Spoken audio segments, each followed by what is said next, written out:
محمد والے محمد صلوات اللہم صلی علی محمد وعلی محمد وعجل فرجهم.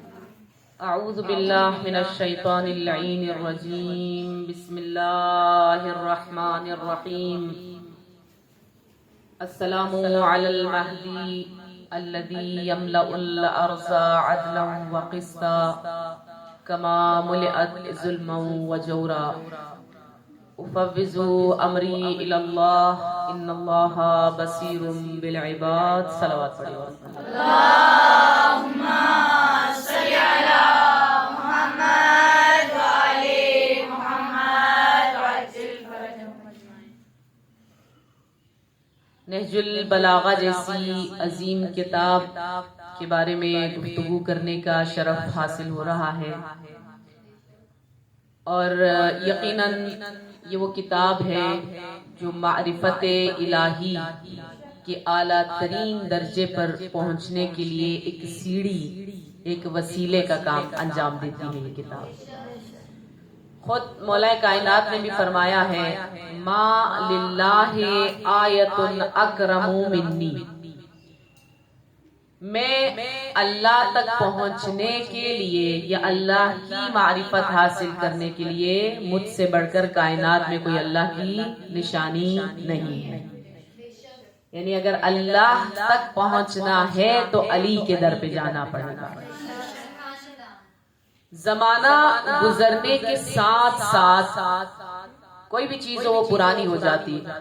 جتنا زیادہ اس پہ زمانہ گزر جائے اتنی اس کی قدامت، اتنا اس کا قدیمی ہونا، اور وہ چیز یقیناً خراب ہو جاتی ہے، پرانی ہو جاتی، بعض اوقات استعمال کے قابل نہیں رہتی.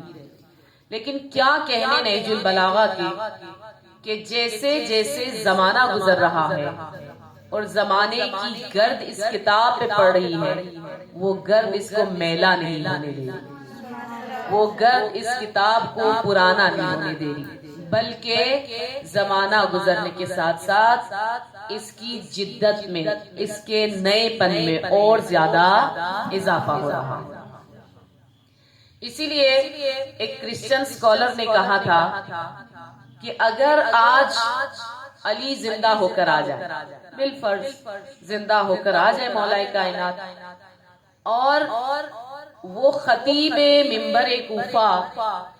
ممبر کوفہ سے اگر خطبہ دے اور ان کی زبان سے علم کے اوقیانوس اور علم کے سمندر موجزن ہو جائیں، تو اس سمندر سے، اس دریا سے، اس چشمے سے مستفید ہونے والے، استفادہ کرنے والے، فائدہ اٹھانے والے اہل مشرق سے کہیں زیادہ اہل مغرب ہوں.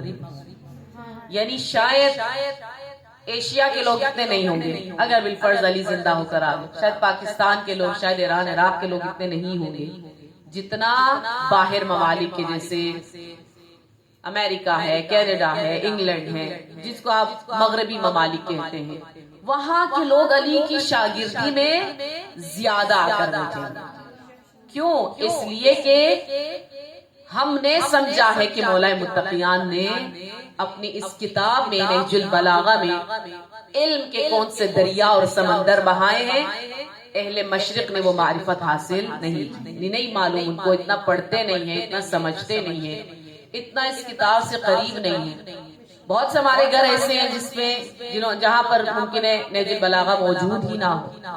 اکثر گھر ایسے ہیں کہ جہاں پر قرآن بھی موجود ہے تو اس کو پڑھنے کی زحمت نہیں کی جاتی، کجا کے نہج البلاغہ وہاں پر موجود ہو.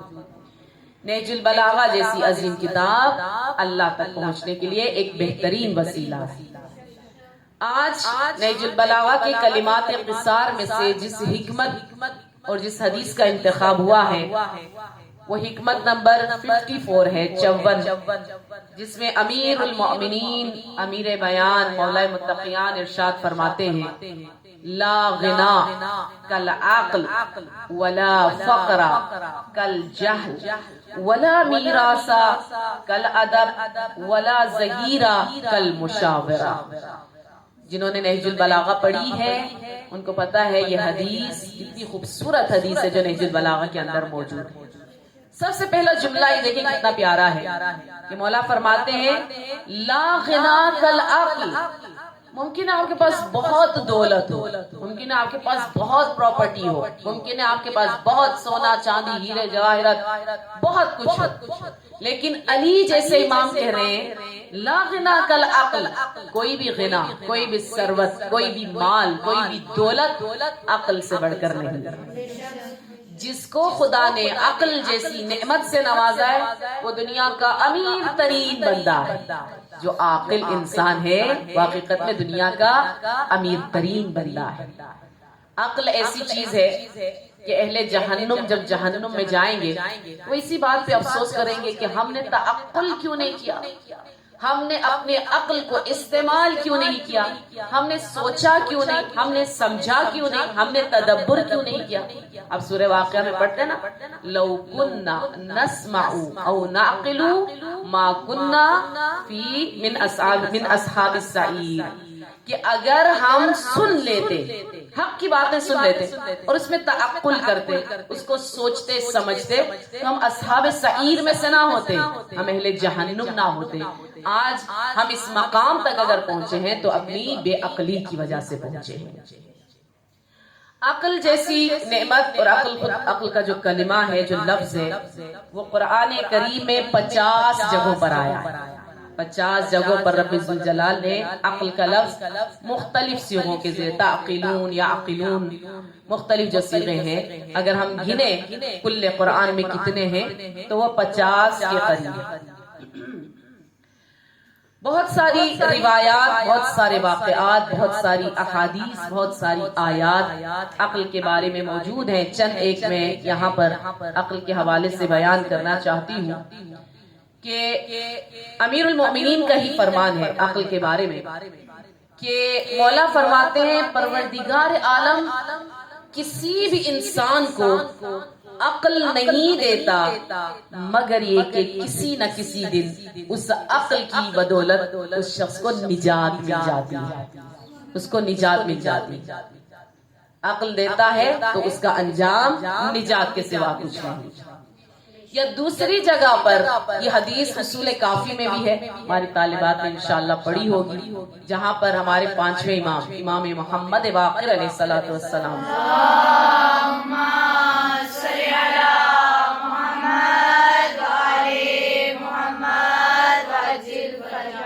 باقر العلوم ہمارے وہ مولا، ہماری جان فدا ہوں اپنے مولا پر. مولا فرماتے ہیں لما خلق اللہ العقل، جب پروردگار عالم نے عقل کو خلق کیا، فقال له اقبل، تو اس عقل سے کہا آگے آؤ، فاقبلا، تو وہ آگے آگے. ثم قال له ادبر، پیچھے جاؤ، فادبر، تو وہ پیچھے چلی گئی. یعنی کہنے کا مطلب یہ ہے آگے آؤ، آگے آ گئی، پیچھے جاؤ، پیچھے چلی گئی. اس کا مطلب یہ ہے کہ عقل مطیع محض ہے پروردگار عالم کے سامنے، اور یقیناً جو صاحب عقل ہے وہ بھی مطیع محض ہے. عقل کس کے پاس ہوتی ہے؟ یقیناً صاحبان عقل کے پاس ہوتی ہے، وہ بھی مطیع محض ہے پروردگار عالم کے سامنے. جب عقل کو کہا پیچھے جاؤ تو وہ پیچھے چلی گئی. ثم قالا، تو پروردگار عالم نے فرمایا وعزتی وجلال، مجھے اپنی عزت و جلالت کی قسم ہے. آپ اندازہ لگائیں کہ ہمارا وہ رب قسم کھا رہا ہے جس کو قسم کھانے کی ضرورت ہی نہیں. ہم جیسے عام انسان سچ بھی بول لیتے ہیں، جھوٹ بھی بول لیتے ہیں، تو اپنی بات کو ثابت کرنے کے لیے ہم قسم کا سہارا لیتے ہیں. رب ذوالجلال کیوں قسم کھا رہا ہے، اور وہ بھی کس کی قسم کھا رہا ہے؟ اپنی عزت و جلالت کی قسم کھا رہا ہے. وعزتی وجلالی، مجھے اپنی عزت و جلالت کی قسم ہے، ما خلقت خلقا احب منک، میں نے کسی مخلوق کو اتنا محبوب خلق نہیں کیا جتنا تو میرے نزدیک محبوب ہے. عقل سے کہا کہ تو میرے نزدیک بہت زیادہ محبوب ہے. پھر کہا کہ تیری وجہ سے میں امر بالمعروف کرتا ہوں، یعنی امر بالمعروف کی بنیاد کیا ہے؟ عقل ہے. تیری وجہ سے میں ثواب عطا کرتا ہوں، تیری وجہ سے میں عقاب یا سزا دیتا ہوں، صرف عقل کی بنیاد پر. مامون الرشید کا ایک واقعہ میں سناؤں مامون الرشید ہارون رشید کا بیٹا تھا، اور امین اور مامون دو بیٹے تھے ہارون رشید کے۔ امین کے مر جانے کے بعد مامون الرشید جو ہمارے جو ہے امام کا قاتل بھی ہے، آپ جانتے ہیں، مامون الرشید حقیقت میں بہت فقیہ انسان تھا تو دشمن اہل بیت، لیکن اس کے پاس علم بہت تھا اور علم دوست بھی تھا، اور اس کے بارے میں تاریخ میں ملتا ہے کہ وہ اپنے دربار میں بڑے بڑے مناظرے رکھواتا تھا اور بڑے بڑے علماء کو مختلف جگہوں سے بلاتا تھا۔ 8ویں امام کا قاتل ہے نا، آپ جانتے ہیں، اور 8ویں امام کو بھی بلاتا تھا، بعض اوقات یہودیوں کو، نصرانیوں کو، مسیحیوں کو بلاتا تھا اور مناظرے اپنے دربار میں کرواتا تھا۔ ایک مرتبہ اس نے بہت بڑے بڑے علماء، مختلف مکاتب فکر سے تعلق رکھنے والے، مختلف مذاہب، مختلف ادیان سے تعلق رکھنے والے بڑے بڑے علماء کو اپنے دربار میں بلایا۔ جب سب دربار میں بیٹھ گئے تو مختلف سوالات ان سے کرنے لگا۔ ایک سوال اس نے کیا، دربار میں جتنے بھی لوگ بیٹھے تھے کسی کو جواب نہیں آیا۔ اس محفل کے آخر میں دروازے کے قریب ایک جوان مفلوق الحال، مندرس، پھٹے پرانے کپڑے پہنے ہوئے، اور اس کی شکل سے یہ غربت ٹپک رہی ہے، پتہ چل رہا ہے کہ یہ بہت زیادہ غریب اور مفلوق الحال انسان ہے۔ وہ جوان اٹھا اور اس نے بہت احسن طریقے سے اس سوال کا جواب دیا، بہت قانع کنندہ جواب تھا۔ تو مامون رشید کو اس کا جواب بہت پسند آیا۔ اس نے کہا کہ تم پیچھے کیوں بیٹھے ہو دروازے کے پاس، تم آگے، تھوڑا سا آگے آ کے بیٹھو۔ وہ تھوڑا سا آگے اگلی صف میں آ کر بیٹھ گئے۔ پھر مامون رشید نے دوسرا سوال کیا، پھر کسی کو جواب نہیں آیا۔ وہی جوان اٹھا اور اس نے بہترین مدلل جواب مامون رشید کو دیا۔ مامون رشید بہت زیادہ خوش ہوا، اس نے تھوڑا سا اور آگے بلا لیا، 2-4 صفحے اور آگے آ جاؤ۔ وہ آ گیا، کرتے کرتے سوال پوچھتا گیا، وہ جواب دیتا گیا، یہاں تک کہ ایک وقت ایسا آیا کہ مامون رشید نے کہا تم نیچے کیوں بیٹھے ہو، آؤ میرے ساتھ میرے تخت پر آ کر بیٹھو۔ یعنی تمہارے پاس اتنا علم ہے اور اتنی تمہاری فہم و فراست ہے کہ تمہارا مشکل سے مشکل سوال کا جواب بڑے احسن طریقے سے دے رہے ہو۔ تمہارا مقام یہ نہیں ہے، تمہارا مقام یہ ہے تم میرے ساتھ تخت پر آ کر بیٹھو۔ مامون رشید اس زمانے کا بادشاہ، حکمران، خلیفہ اس زمانے کا، اپنے ساتھ لا کر اس جوان کو بٹھایا۔ جب پذیرائی کا وقت آیا، دسترخوان بچھا، کھانے پینے کی اشیاء وہاں پہ رکھی گئی، تو مامون رشید اس کو چیزیں اٹھا اٹھا کے پیش کر رہا تھا، جیسے میزبان مہمانوں کو پیش کرتے ہیں، یہ کھا لیں وہ کھا لیں۔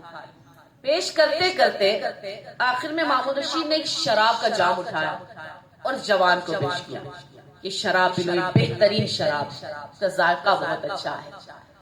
جوان نے کہا نہیں، میں شراب نہیں پیوں گا، میں شرابی نہیں، اس حرام مایا کو میں نہیں پیتا۔ اس نے کہا نہیں، اصرار کیا، نہیں پی لو، بہت اچھا ہے، تھکاوٹ دور ہو جائے گی وغیرہ وغیرہ۔ اس نے کہا مامون رشید تم نے مجھے یہاں اپنے تخت پر لا کر کیوں بٹھایا؟ میری عقل کی وجہ سے، میرے فہم کی وجہ سے، میری فراست کی وجہ سے مجھے اپنے ساتھ دروازے سے اٹھا کر تخت پر بٹھایا۔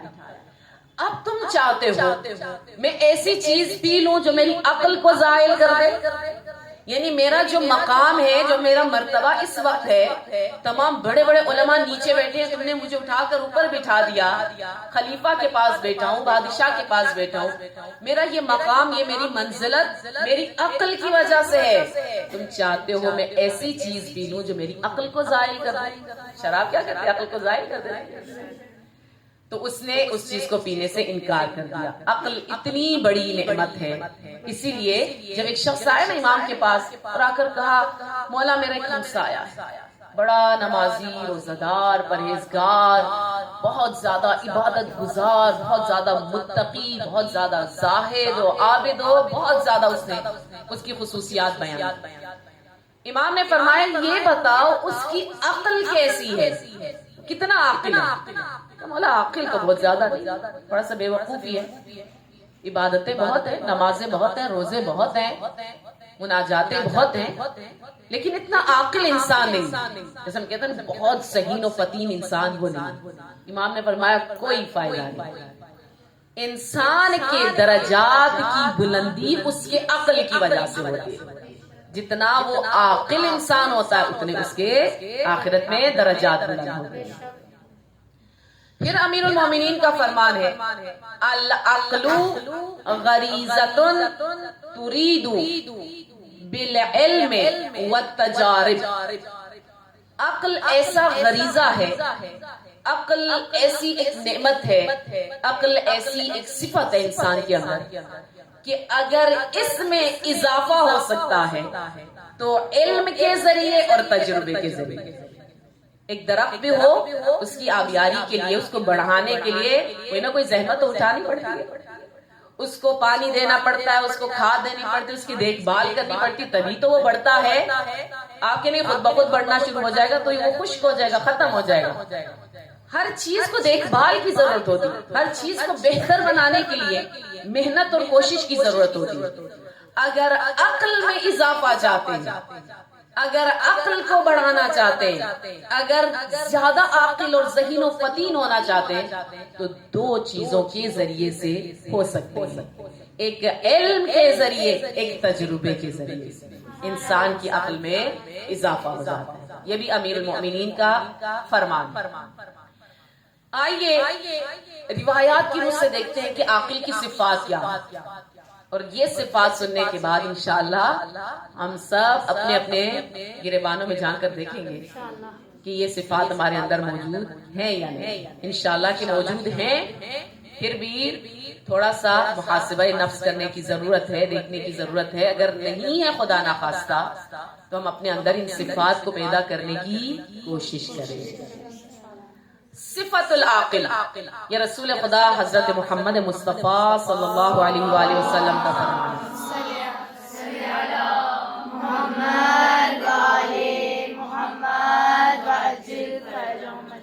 نبی مکرم اسلام کا یہ فرمان ہے.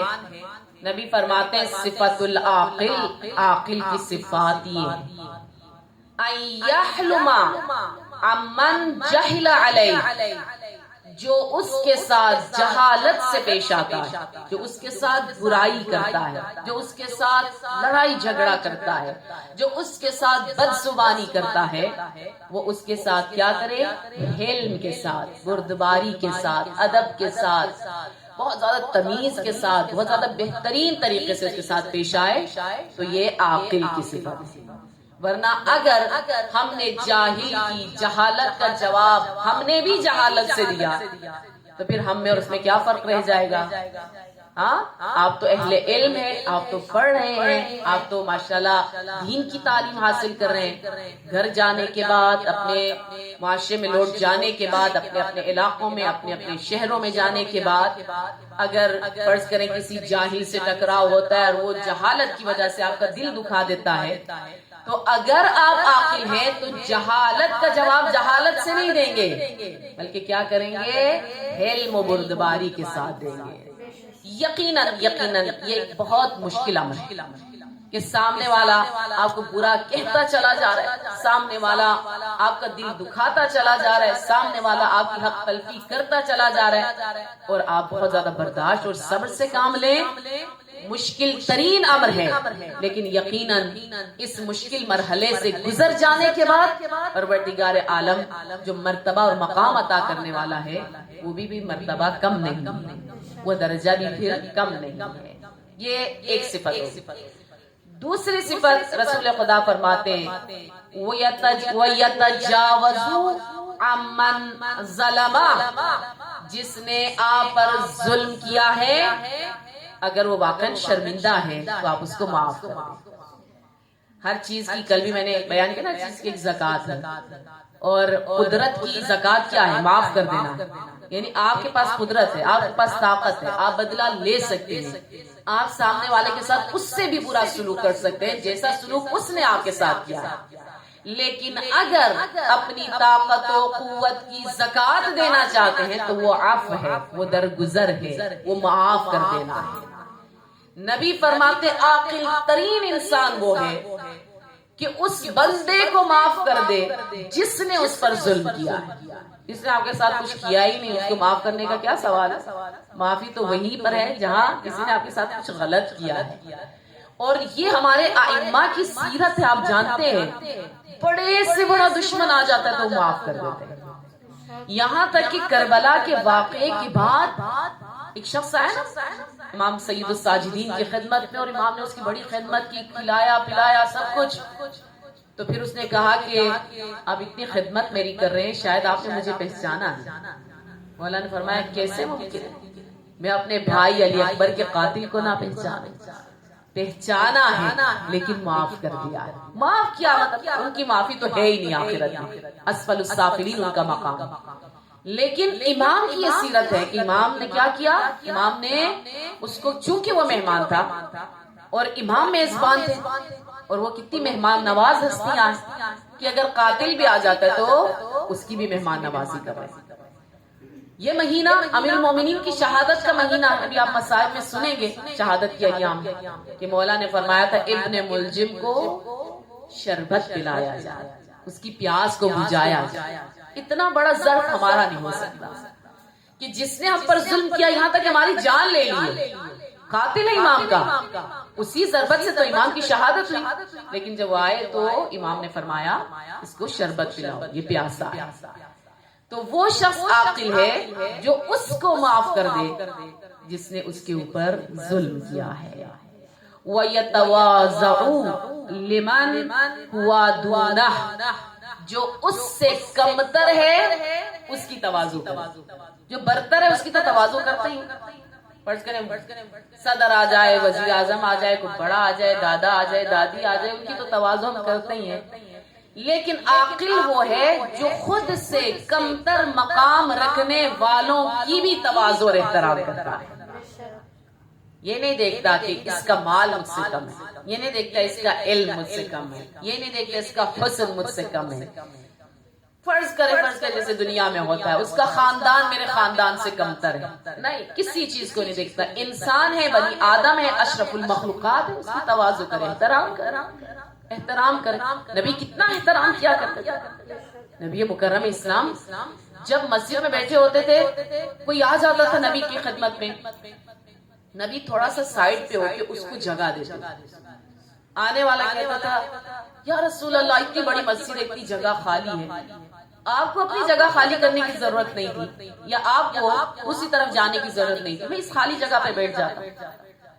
تو نبی نے کیا فرمایا تھا؟ نبی نے یہی فرمایا کہ نہیں، میرا دین یہ کہتا ہے کہ آنے والے کو احترام، آنے والے کی عزت کی جائے، احترام کیا جائے، تاکہ اس کے دل میں بھی آپ کے لیے احترام آ جائے، اس کے دل میں بھی آپ کے لیے محبت آ جائے. آپ کا رویہ ہے جو لوگوں کو آپ کا دوست یا آپ کا دشمن بنا دیتا ہے. یہ رویہ ہوتا ہے انسان کا، انسان کا سلوک ہوتا ہے، انسان کی باتیں ہوتی ہیں، انسان کا کلام ہوتا ہے. کیوں انسان دشمن بن جاتے ہیں؟ بعض اوقات ہمارے کاموں کی وجہ سے، بعض اوقات ہماری باتوں کی وجہ سے ہمارے خلاف ہو جاتے ہیں لوگ. تو اگر چاہتے سب کو دوست بنا کے رکھیں، آپ ان کا احترام کریں، وہ آپ کا احترام کریں. امیر المومنین ایک مرتبہ سفر کر رہے تھے، تو ایک ساتھی مل گیا، ہم سفر مل گیا، مسلمان بھی نہیں تھا. دونوں ساتھ سفر کرتے رہے یہاں تک کہ امیر المومنین نے کوفہ جانا تھا، اس نے کسی اور شہر جانا تھا. اس جگہ پہ پہنچے جہاں پہ دونوں کو جدا ہو جانا ہے، یعنی دو راہی ہے. مولا کی منزل اس طرف ہے، اس کی منزل اس طرف ہے، دونوں نے وہاں سے جدا ہو جانا. جب وہ جدا ہونے لگے وہ اپنے راستے پر چل پڑا. تھوڑی دیر بعد پیچھے مڑ کے دیکھا تو مولا اس کے پیچھے پیچھے آ رہے ہیں. کہا آپ نے تو کہا تھا کہ آپ نے کوفہ جانا ہے بالفرض، تو یہ کوفے کا راستہ تو نہیں ہے، ہم تو جدا ہو گئے تھے، آپ میرے پیچھے پیچھے کیوں چلے آ رہے ہیں؟ مولا نے فرمایا اس لیے کہ میرا دین یہ کہتا ہے کہ جب کسی کو الوداع کہو، جب کسی کو خدا حافظی کہو، تو چند قدم اس کے احترام میں اس کے پیچھے چلو. میں تمہارے احترام میں تمہارے پیچھے آیا ہوں. صرف مولا کے اس عمل نے اس کو مسلمان بنا دیا. اس نے کلمہ شہادت اپنی زبان پہ جاری کیا، کوئی بہت بڑا عمل نہیں کیا، کوئی لمبی چوڑی آیتیں نہیں سنائی، کوئی احادیث اس کے سامنے بیان نہیں کی، صرف مولا کے ایک چھوٹے سے عمل نے اس کو کیا کر دیا، نجات کے راستے پر چلا دیا، ضلالت کے راستے سے ہٹا کر اس کو جہنمی سے جنتی بنا دیا، بہشتی بنا دیا۔ تو بعض اوقات ہم اپنے الفاظ کی بجائے اعمال سے دوسرے لوگوں کو سکھا رہے ہوتے ہیں، اور یہ زیادہ مؤثر ہے۔ آپ جانتے ہیں نا کہ الفاظ کی اتنی طاقت نہیں جتنی عمل کی طاقت ہے۔ چھوٹے بچے بھی ہوتے ہیں نا گھر میں، تو آپ نے دیکھا، آپ نے سنا بھی ہے کہ نہ کہیں آپ کرتے چلے جائیں، بچے سیکھتے چلے جائیں۔ ماں محجبہ ہے، بیٹی کیسے بدحجاب ہو سکتی ہے؟ ماں نمازی ہے، بیٹی کیسے بے نمازی ہو سکتی ہے؟ ماں ایماندار ہے، بیٹی کیسے بے ایمان ہو سکتی ہے؟ ماں کو دیکھتی جائے گی، ماں کے نقش قدم پر چلتی چلی جائے گی۔ تو یہاں پر نبی فرماتے ہیں کہ عاقل کی علامتوں میں سے ایک اور علامت یہ ہے کہ وہ اپنے سے کمتر کے سامنے بھی تواضع کرتا ہے، بظاہر جو کمتر ہو، ورنہ یہ تو اللہ ہی جانتا ہے کون برتر ہے اور کون کمتر ہے، تو آخرت میں پتہ چلے گا۔ اِنَّ أَكْرَمَكُمْ عِنْدَ اللَّهِ أَتْقَاكُمْ، جس کا تقوی زیادہ ہے اسی کا مقام زیادہ ہے آخرت میں۔ پھر رسول فرماتے وَإِذَا أَرَادَ أَن يَتَكَلَّمَ تَدَبَّرَ، جب وہ ارادہ کرتا ہے تکلم کرنے کا، بات کرنے کا ارادہ کرتا ہے، پہلے سوچتا ہے۔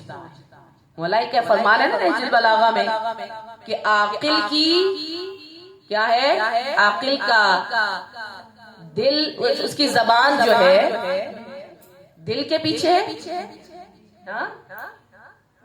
یعنی وہ پہلے سوچتا ہے، تدبر کرتا ہے، پھر بولتا ہے۔ لیکن جو غیر عاقل ہے، جو بے وقوف ہے، وہ پہلے بول دیتا ہے، اس کے بعد سوچتا ہے کہ میں نے کیا بولا، اب کوئی فائدہ نہیں۔ بات جب زبان سے نکل جاتی ہے تو ایسے جیسے کمان سے تیر نکل گیا، جس طرح کمان سے نکلا ہوا تیر واپس نہیں آ سکتا، اس طرح زبان سے نکلی ہوئی بات واپس نہیں آ سکتی۔ صلوات پڑھیں۔ صلی علی محمد وعلی محمد۔ یہاں پہ نبی فرماتے ہیں کہ عاقل وہ ہے کہ جب ارادہ کرتا ہے تکلم کا، بات کرنے کا ارادہ کرتا ہے، پہلے سوچتا ہے۔ فَإِنْ كَانَ خَيْرًا، اگر اس بات میں کوئی خیر ہو، اس کلام میں کوئی خیر ہو، تکلم فغنم، وہ بول دیتا ہے اور فائدہ اٹھاتا ہے۔ غنیمہ جسے غنیمت نہیں کہتے، مال غنیمت، اس طرح سے کہ جب وہ بولتا ہے سوچ کر تو پھر اللہ اس کو فائدہ عطا کرتا ہے، اس کو پروفٹ ہوتا ہے، اس کو نفع ہوتا ہے۔ وَإِنْ كَانَ شَرًّا، لیکن اگر سوچنے سمجھنے کے بعد اس کو محسوس ہو کہ اس کلام میں شر اور برائی کے سوا کچھ نہیں، فَسَكَتَ، وہ خاموش ہو جاتا ہے، فَسَلِمَ، اور سالم رہتا ہے۔ یعنی کیا؟ یعنی بہت سے آفات و شرور سے بچ جاتا ہے، زبان سے ایسی بات نہیں نکالتا کہ جو بہتر نہ ہو، جس کے اندر خیر نہ ہو، جس کے اندر شر ہی شر ہو، تو پھر جب وہ کلام نہیں کرتا تو بہت سی خطاؤں سے محفوظ رہ جاتا ہے۔ یہ عقل کی اہمیت ہے، جس کے لیے امیر المومنین فرماتے ہیں لا غنی کالعقل، کوئی بھی دولت جو ہے وہ عقل سے بڑھ کر نہیں۔ حضرت آدم علیہ السلام کے پاس جناب جبرائیل آئے۔ جبرائیل سید الملائکہ ہے، سید الملائکہ، ملائکہ میں سے سب سے بلند مقام جو ہے وہ حضرت جبرائیل علیہ السلام کا ہے۔ حضرت جبرائیل آتے ہیں نبی کے پاس اور آ کر کہا اللہ نے 3 چیزیں بھیجی ہیں اور آپ کو اختیار دیا ہے کہ ان 3 چیزوں میں سے کسی ایک کا انتخاب کریں، جیسے ہم نے کہتے ہیں آپشن ہے، ایک چیز آپ لے لیں۔ رسول نے فرمایا 3 چیزیں کیا ہیں؟ کہ ایک عقل ہے، ایک حیا ہے، ایک دین ہے۔ ان میں سے کوئی ایک چیز آپ لے سکتے ہیں، یا عقل لے لیں، یا حیا لے لیں، یا دین لے لیں۔ رسول خدا نے فرمایا میں عقل کا انتخاب کرتا ہوں، تو دے دیے، عقل دے دی۔ باقی دونوں سے کہا تم واپس چلے جاؤ، حیا اور دین سے کہا تم آسمان پر واپس چلے جاؤ۔ تو ان دونوں نے کہا اللہ نے ہمیں حکم دیا ہے اسی جگہ پہ رہنا جہاں پر عقل ہے، یعنی جہاں عقل ہے وہاں حیا بھی ہے، جہاں عقل ہے وہاں دین بھی ہے، یہ ایک دوسرے سے جدا نہیں ہے۔ تو یہ بہت بڑی نعمت ہے، پروردگار عالم ہم سب کو توفیق دے کے ہم تدبر کریں، ہم تعقل کریں، ہم اپنی عقلوں کو بروئے کار لائیں انشاءاللہ، اور پروردگار عالم ہمارا نام عاقلوں میں سے لکھ دے۔ پھر آپ دیکھیے کہ مبحث امامت میں، امامت کی بحث میں عقل کا نقش اور کردار بہت اہم ہے۔ یعنی اگر آپ سے کوئی کہتا ہے کہ امام کیوں ضروری ہے، 1,24,000 انبیاء تو آ گئے، 4 آسمانی کتابیں بھی آ گئی، تب کیا ضرورت ہے امام کی؟ آپ جو کہتے ہیں پہلے امام دوسرے امام، مولا علی سے آپ کہتے ہیں امامت کا آغاز ہوا، اس کی ضرورت کیا ہے؟ آپ عقل کے ذریعے سے جواب دیں، عقل کے ذریعے۔ یعنی ممکن ہے آپ کوئی حدیث سنائے تو مانے نہ، آپ کہیں قال امام الباقر علیہ السلام، تو امام محمد باقر کو مانتا ہی نہیں۔ آپ کہیں جی قال امام جعفر صادق علیہ السلام، وہ مانتا ہی نہیں ہے، تو حدیث کو کیا مانے؟ لیکن عاقلانہ بات، چاہے کسی مذہب یا دین یا فرقے سے تعلق رکھنے والا انسان ہو، اگر عقل اس کو قبول کرتی ہے تو وہ بھی قبول ضرور کرے۔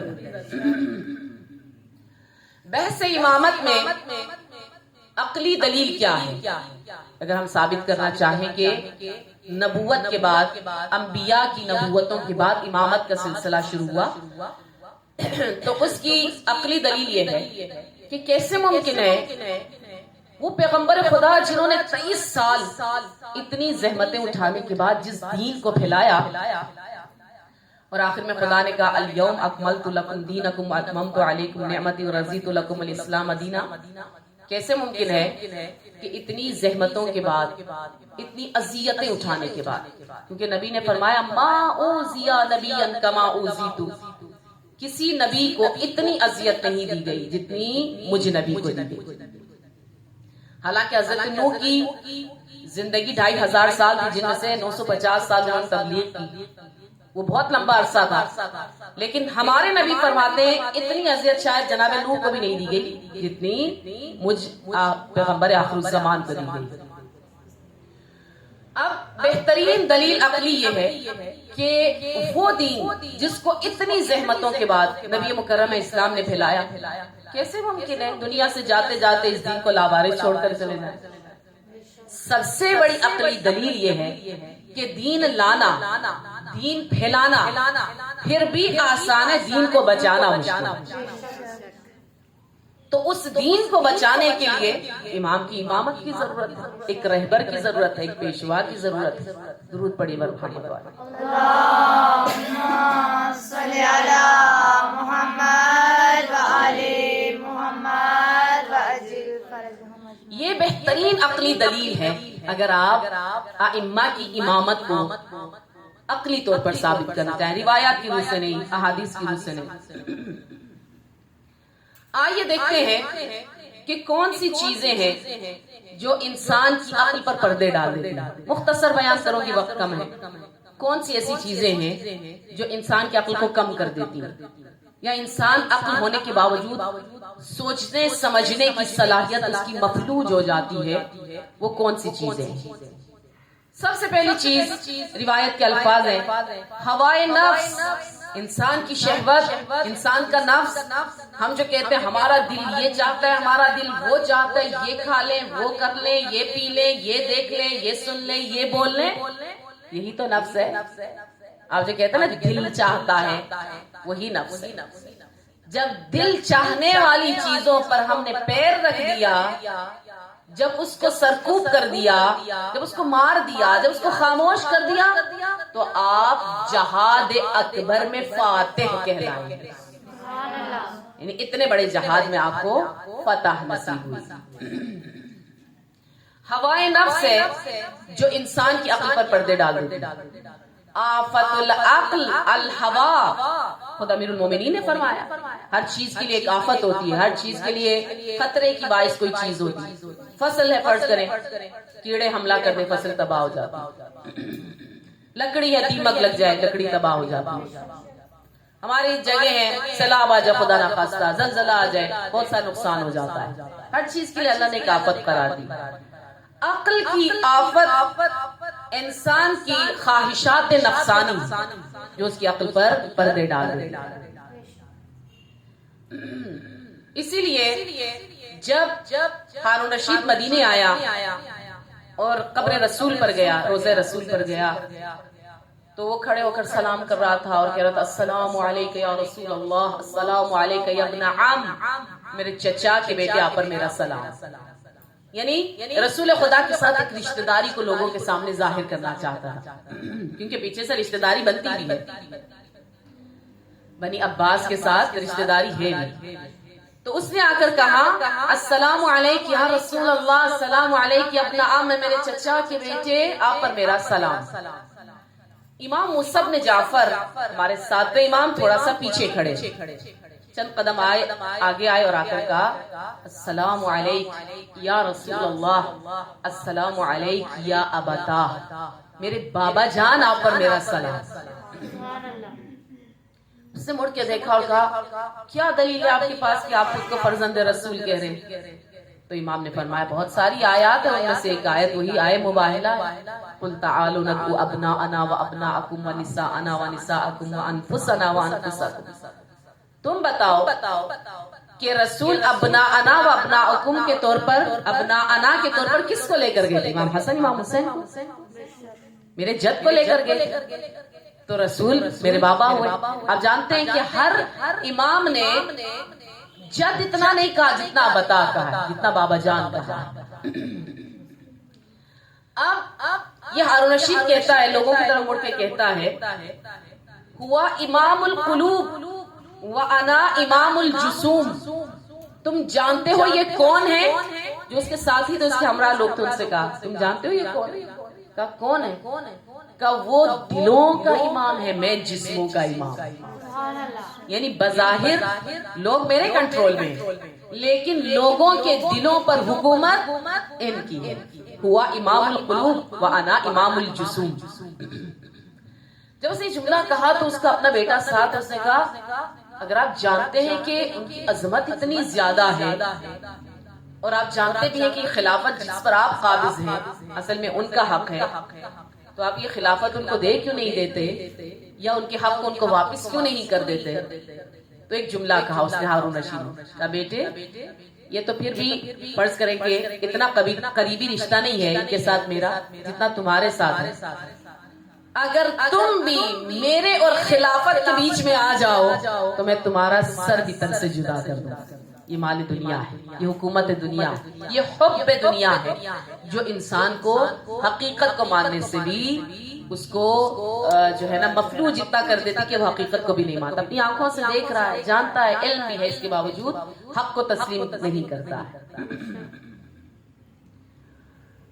جابر بن یزید جعفی 18 سال چھٹے امام کی خدمت میں رہا. کیا سعادت ہے امام کی خدمت میں رہنا، اور اتنا عرصہ 18 سال امام کی شاگردی میں رہا. جب وہ اپنے علاقے میں واپس جانے لگا تو امام کی خدمت میں آیا اور آ کر کہا مولا مجھے کوئی نصیحت کیجیے.